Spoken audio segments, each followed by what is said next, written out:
USC is 4-0, and they're getting ready to play prime time. You are Locked On Trojans, your daily podcast on the USC Trojans, part of the Locked On Podcast Network, your team every day.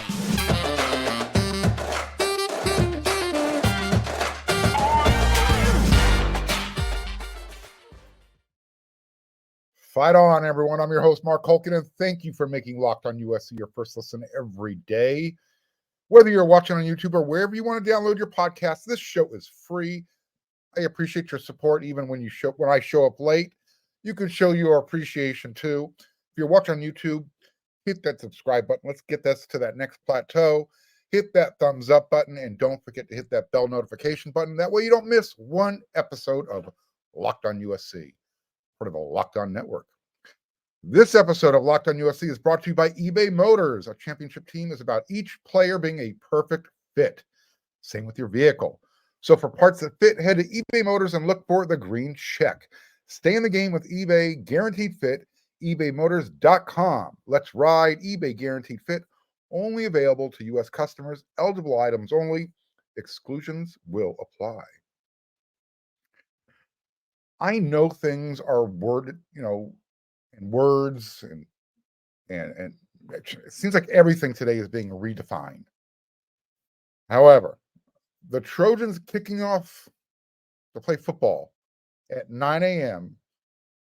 Pacific Standard Time, 10 a.m. Mountain Time is not prime time. They will be playing against a team coached by prime time, but they're not playing prime time.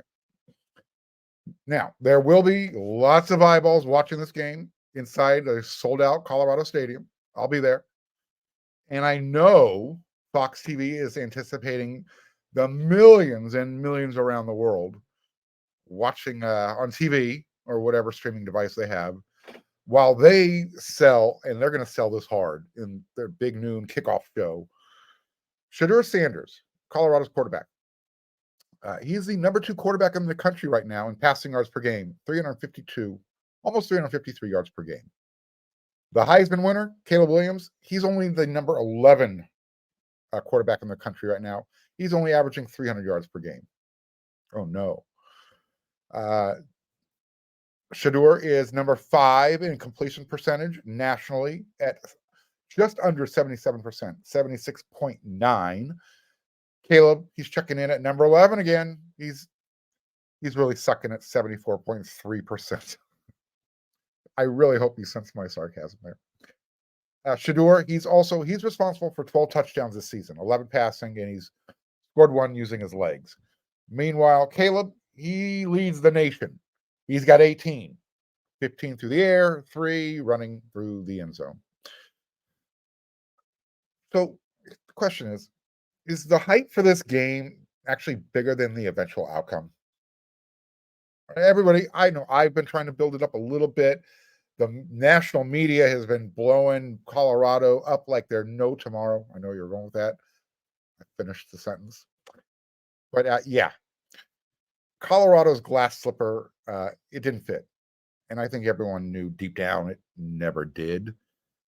However, up until this past weekend,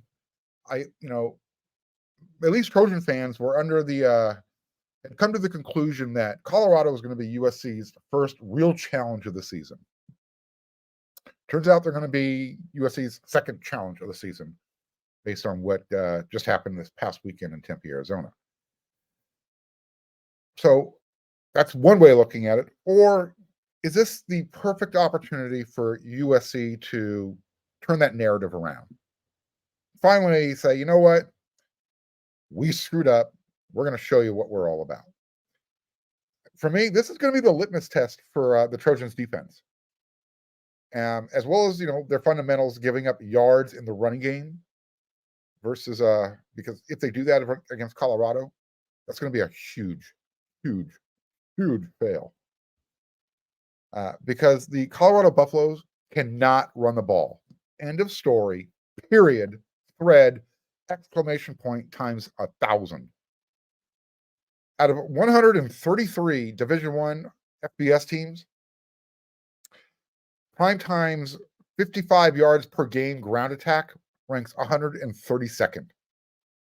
That ranks just behind their in-state rival, Colorado State, and just ahead of the worst rushing team in the country, Sam Houston State.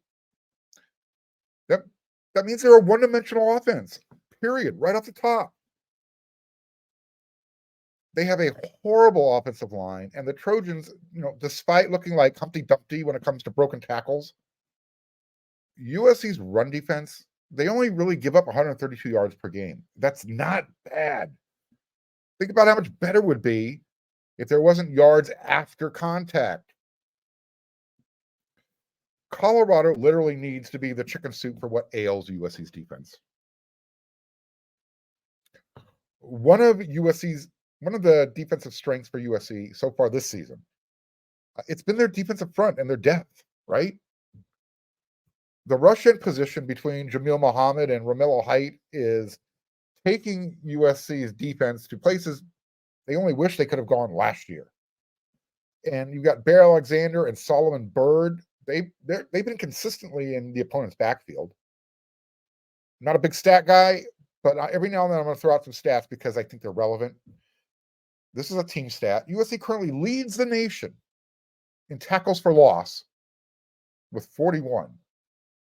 And they're third nationally in sacks with 16. Yeah, get it? Competition they've been up against so far. Still, they're getting the job done. I just wish they could do it when the offensive player gets past the line of scrimmage. That's their weakness. But Colorado has two things on offense. A very good quarterback when he has time to locate his receivers, and a lot of speed at the skill positions. And that's even without Travis Hunter being available. Here's what Coach Riley had to say about Colorado's quarterback, Shadeur Sanders. Quote, he's playing really well. He's a really good player. I think we all knew that coming in. They've done a nice job with their scheme. They've done a nice job surrounding him with some really good weapons. And he's really just a terrific distributor and gets those skill guys the ball. They do it in a lot of very efficient and creative ways. He's largely played very, very well. He's largely played very, very well this season. Now, I gave you the numbers, what Shadeur's done so far this year. USC, they've given up 222 yards per game against the pass this season. That isn't bad at all in today's era of college football. Colorado, they throw for 354 yards per game. Put that in context, USC throws for 377 yards per game. Now, I'm not sure how big Coach Prime's playbook is with tricks and misdirection, but I think we're going to see some of that because of how aggressive USC's defense and their linebackers in particular have been playing so far. It's like USC beats themselves on defense at times. And then as far as the secondary, they at least now have something to go back and look at film on when it comes to, tricks and misdirection, because they saw a whole bunch of that against Arizona State. So the secondary, they now at least have a better idea how to play with their back to the play. Maybe look for some certain keys. Maybe look up at the scoreboard, see what's going on. I don't anticipate USC's defense recreating what Oregon did at home against Colorado, limiting them to just 6 points. That would be really unrealistic for any Trojan fan, even the biggest sunshine pumper. So for me, again, I'm looking for USC to pass the eyeball test. I give out grades, a very broad brush type of thing. Some people take it a little bit too seriously. It's not about the stats.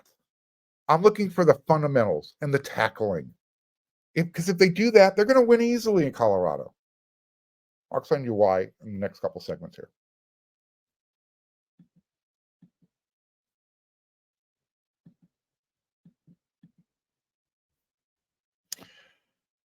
Excuse me. Need some fresh groceries for the week, but you don't have the time to go to the store? Okay. The grocery delivery from DoorDash. You got to try that. You'll get everything you want delivered when you need it, right to your door.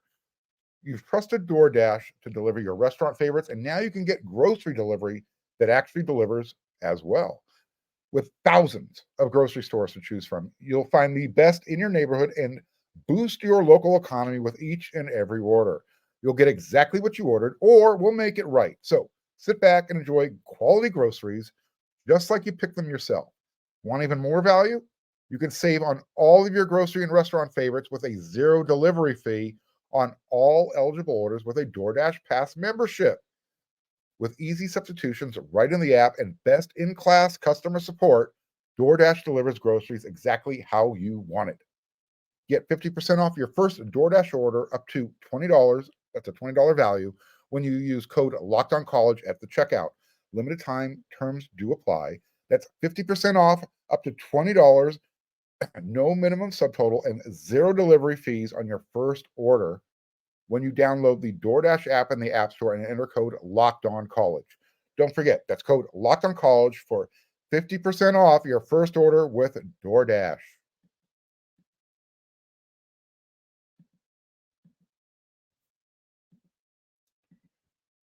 College football season, it is here. It's in full effect, and the Locked On is kicking up our coverage. Each Friday, Locked On will go live from 11 a.m. to 1 p.m. Eastern on every Locked On College YouTube channel. Locked On College Football Live will cover the college football playoff implications, the conference rivalry games, and go in-depth like only Locked On can, including insight and analysis from our stable of Locked On College hosts covering their team every day. Find Locked On College Football Live every Friday from 11 a.m. to 1 p.m. Eastern on any Locked On College YouTube channel. You won't want to miss it. So, you want to know why I don't like to use stats to build an argument too frequently? I really don't like to use them to build an argument. I'll use them to kind of support what I'm saying, but it's not going to be the crux of what I have to say. Basically, it's because statistics can be manipulated to fit a narrative. We're going to talk about acceptable results or stats. Let me show you how. Here's a perfect example. USC's defense, they kept the Arizona State's passing offense to 109 yards and just one touchdown, and they collected one interception from the quarterback position. That was going through the end of the third quarter. And their leading running back had, I think, just 90 yards, 89 or 90 yards. So, again, despite all that, that adds up to what, 200 total yards of offense? That sounds really good when you put those kind of stats out there, right? Here's my rebuttal. What was the score at the end of the third quarter? Okay, so USC led 27-21. Okay, USC had the lead. But why was the game so close? I mean, if you listen to the defensive statistics, they were kicking ass, right? No, they weren't. So USC led 27-21 after three quarters. They were outscored 8-6 in that third quarter. USC was sloppy on offense. There were so many penalties in the game. And there was just a lot of poor execution, and their fundamentals were, it was, I don't know how you spell that, but the sound effect was, on fundamentals, USC was strawberry sound. Coach Riley talked about their fundamentals on the Trojans Live radio show that I actually got to listen to on Tuesday. I think everybody should be aware of what happened. I was stuck inside a technological cave for about 20 hours. Modern technology is great. Always have a landline available. Otherwise, you are screwed. Anyways, back to this. Back to the more important things here. This is what Lincoln Riley said after he had time to watch film on Monday night's Trojan Live radio show. Quote, "It was about what we thought. I was really pleased with the way we finished. Going back and looking at some of the best ball really on all three sides was the last sequence at the end of the game." So, end quote. This is where the criticism starts from me. Why did it come together at the end of the game? So again, it's not about the stats. It's about what are we seeing? What's not happening up until the end of the game? Lincoln Riley had a note, he continued. "We were pretty clean in the run game most of the night with one one assignment bust on the first touchdown. When we wrapped up, we tackled great. When we didn't wrap up, we were about 50-50, which is called football. Too many shoulders, too many guys diving at legs. Our fundamentals at times certainly wasn't there. And they made us pay for it a few times.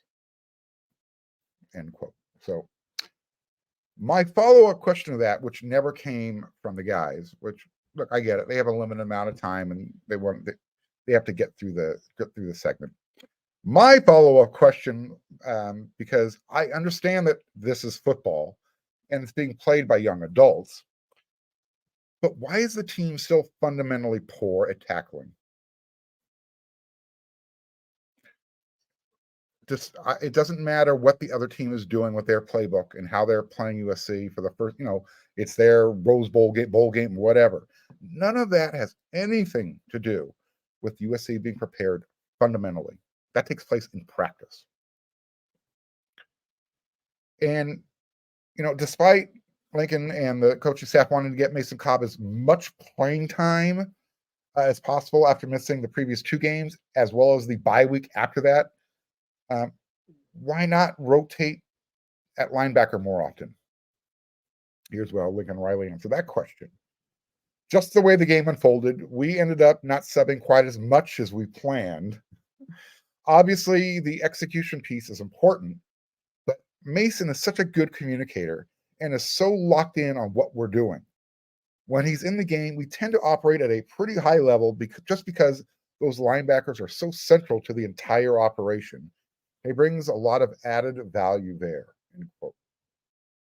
Okay. Coach Riley also said that he wants, saying on the subject of the linebackers and rotation and why they didn't play. He talked about how he wants to keep Rajon Davis and Shane Lee involved after how strong, they played, filling in for Eric Gentry and Mason Cobb during those other two games that they were out or missing portions of the game. Quote, excuse me. It's a room we feel like we have a lot of great guys. Guys like Rajon and Shane have played really well in other guys' absence, and we still want to keep those guys very involved, end quote. Okay, well, great words. You got to back it up because they didn't play, which is hard to figure out for everyone. The media, the fans, and I'm sure the players. Look, I think you got to love watching the defense coming together and owning the fourth quarter. It was really great to watch. You want to be the stronger team at the end of the game. So that's a positive, absolutely. You just wonder, why did it take them so long? Especially when you knew you're going up against a team that was undermanned. I mean, in that fourth quarter, the defense put together they had 7 sacks. In the fourth quarter alone, they had 8 for the game. See that gap? That's a really big gap. And of those 7 sacks in the fourth quarter, 2 of them came from Tackett Curtis, who, by the way, earned Pac-12 Freshman of the Week. Fight on, kudos. Is giving up 28 points on the road when you score 42 points, is that an acceptable result? You get the win. Of course, it's an acceptable result as long as you have some context behind it. You understand what went in to that 14-point difference, because it was actually a lot closer than winning by 2 touchdowns. The defense gave up 13 points in the first half and 15 points in the second half. If that was first team, or at least primarily first team defense in the first half, and then the backups in the second half, then I think everybody agrees, okay, 28 points, perfectly acceptable results. You're playing on the road. But the offense was just as equally as sloppy. They scored only a combined 13 points in the second and third quarters. ASU scored 14 points. So, chicken or the egg? did the defense win the game with their 7 fourth quarter sacks, or is the offense more responsible for its lack of production, especially coming out of halftime? Here's Riley's take on it. Yeah, offensively, about as disappointed as one could be, averaging 9 yards per play in a football game. He was trying to add a little bit of levity with some sarcasm mixed in there. Talking about USC's lack of production, only scoring 42 points, looking sloppy, not prepared. His answer was, well, we still got 9 yards per play. Okay. Again, my response to that would be, regardless of how any other team approaches their game with USC, that should have zero effect on USC's tackling fundamentals. And there was one other thing that Coach Riley said that, and I know it probably came across the wrong way. It doesn't matter if I'm ignorant, fans, whomever, are ignorant of what goes into those types of moments that USC experienced, winning on the road, how they did it, yada, yada, yada. Doesn't matter. The play calling and the execution on offense was just as big of an issue. So, yeah, I don't know precisely what went into it, but I watched how it came about, and that's what we're questioning. We just want to see the team play up to their potential, what they're capable of. And that starts with the players and the coaches. You win as a team, you lose as a team. Because in the end, really, the only stat that matters is wins versus losses. And right now, USC is 4-0, and that is all that matters.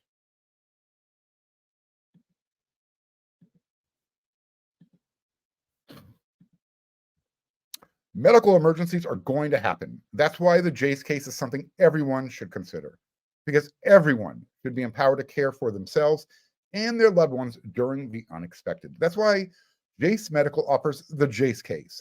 The Jace case provides 5 life-saving antibiotics for emergency use and gives you a peace of mind so that you are not just hoping that you have access to medication in an emergency. Jace Medical makes sure you have the medication in hand. Jace Medical is simple. They handle everything from the online evaluation to licensed pharmacy medication delivery, as well as ongoing consultation and care.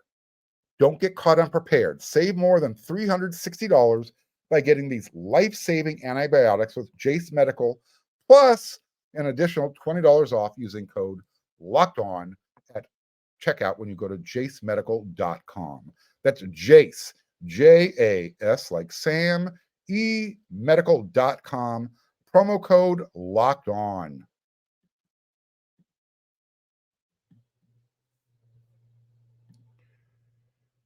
So USC After Dark, it's going to be a regular thing this year, I have a feeling. It certainly feels like it, because these 7:30 p.m. kickoffs, they're becoming a regular occurrence. Yeah. You haven't heard? I'm going to let you know. When the Trojans return home from Colorado, they're going to have a little bit longer to recover, because they will once again be kicking off at 7:30 p.m. when they host the Arizona Wildcats. That's going to be their third 7:30 p.m. kickoff in their first 6 games. That's nuts. That's crazy. I can't remember the last time that happened. I'm sure it has. I'm sure I was there. I just don't remember it. So, just out of curiosity, how often do you think this is going to happen going forward when USC joins the big conference?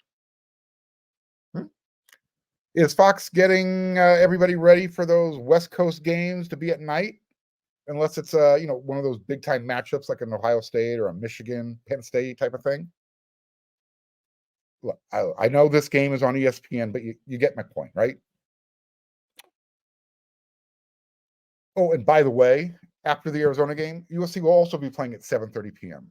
Eastern when they travel to Notre Dame the following week. So if you're in LA, 4:30, but you'll be watching it on TV somewhere, hopefully. I think everybody anticipated USC was going to be playing early start games when they travel back east. That's going to make a lot of sense. And if you missed yesterday's episode of Locked On USC, I explained earlier in the show as well that I had some really serious technical difficulties. So I also missed my weekly podcast show that I do on wearesc.com, Inside the Trojan Huddle. So here are we do it in one of the segments we do over there. It's a rapid response, yes or no type of thing.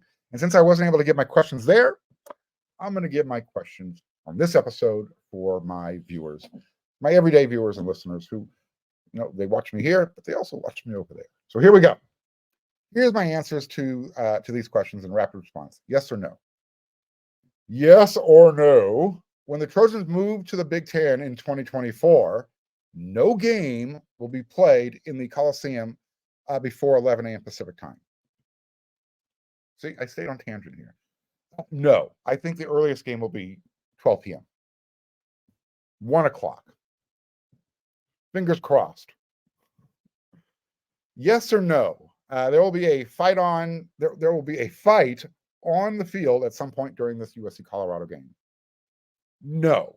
And I'm trying to understand why Greg asked this question of the panel. I'm going to assume it's because the Colorado players were doing a lot of talking pregame at Oregon. Maybe they're trying to get in the players' heads. We'll see if they try and use that same strategy at home if it works to their advantage. I think that's where Greg was going with this. My answer is still no. I think USC is going to play smarter on the road. Now, will they try and get into maybe one or two players' heads? Maybe like a Brendan Rice? Possibly. We'll see. Remember, it's not personal. It's just business. The Trojans' defensive line will sack Colorado quarterback Shadeur Sanders at least 3 times on Saturday. Yes, and anything less would be a huge disappointment. That number needs to be doubled, and that should actually be the minimum number. I already explained. Colorado, terrible, terrible offensive line.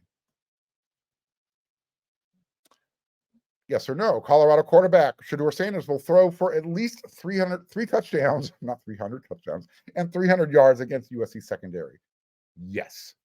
Look, that's their offense. However, if USC can pressure him and, make it a long day, he's shown that he doesn't handle pressure well. So I still think he's going to throw for over 300 yards. It's the 3 touchdowns thing. On the fence right there. But again, that is their offense. That's all they could do. They can't run the ball. So it's going to be Shadeur or bust. Yes or no? The Trojans defense will hold Colorado's offense to under 30 points. Yes. I actually think USC's defense, like I said, Colorado's a one-dimensional offense. I think there's going to be too many empty drives, and I actually think there's going to be a couple of interceptions. 2 by Caleb Bullock. Yes or no? Caleb Williams will throw for 5 touchdown passes, pass for over 300 yards, and score at least 2 touchdowns rushing against Colorado. Here's how I'm going to answer this question. No, unless Lincoln Riley is going on one of those Heisman chest thumping tours. So I'd love to see USC just run the ball 70% of the game and put up over 300 yards on the ground and let Caleb just be in a supporting role. Let Shadeur have his moment. They're not going to win. We'll see what happens. Trojans place kicker Dennis Lynch will kick at least 3 field goals on Saturday. No, he will not. However, kudos, congratulations. He was awarded a scholarship, and I think that's fantastic. Whether it was that 53-yard field goal down in Arizona, whatever the case may be, congratulations, Dennis. I know you've been working hard, and now your hard work is paying off. It's been recognized. You've got that scholarship. So fight on. All right. And by the way, Again, best dressed guy on the team. So that alone deserves a scholarship award. I'll be back with another episode of Locked On USC tomorrow. That's what we do 5 times a week. And we're going to continue to look ahead to the Colorado game and something else. Whatever comes down the pipe, I'll always have something interesting to talk about. That's why you come to Locked On USC every day. And I appreciate it. Thank you so much. So until that next episode, everyone, you know what to do.